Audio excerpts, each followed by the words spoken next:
നമ്മൾ ആദ്യം വേണ്ടത് ഗൂഗിൾ എടുക്കുക, അതിനകത്ത് സോഷ്യൽ സെക്യൂരിറ്റി പെൻഷൻ എന്ന് ടൈപ്പ് ചെയ്യാം. അപ്പോൾ നമുക്ക് ഇങ്ങനെ എൻ്റർ അടിച്ച് കഴിഞ്ഞാൽ ഇങ്ങനെ ഒരു സോഷ്യൽ സേവന പെൻഷൻ എന്നൊരു സൈറ്റ് കിട്ടും. ഇതിൽ ക്ലിക്ക് ചെയ്യാം.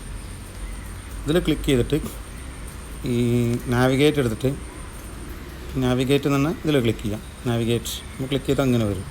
ഇതിനകത്ത് നിന്ന് നമുക്ക് എന്ത് ചെയ്യാൻ പറ്റും എന്നുണ്ടെങ്കിൽ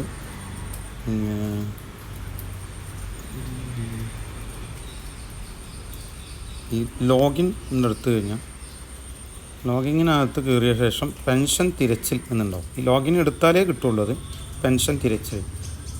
ഈ പെൻഷൻ തിരച്ചിൽ എന്ന് പറഞ്ഞാൽ ഈ ലിങ്ക് ഞാൻ എൻ്റെ വീഡിയോൻ്റെ താഴെ ഡിസ്ക്രിപ്ഷനിൽ കൊടുത്തിട്ടുണ്ട്. അതിൽ നേരിട്ട് ക്ലിക്ക് ചെയ്താലും മതി.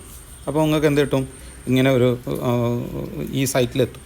ഇവിടെ നമ്മൾ എന്ത് ചെയ്യാം, ഈ പെൻഷൻ ID എന്നതിന് പകരം നമുക്ക് എന്ത് ചെയ്യാം, ആധാർ എന്ന് സെലക്ട് ചെയ്യാം. ആധാർ സെലക്ട് ചെയ്തിട്ട്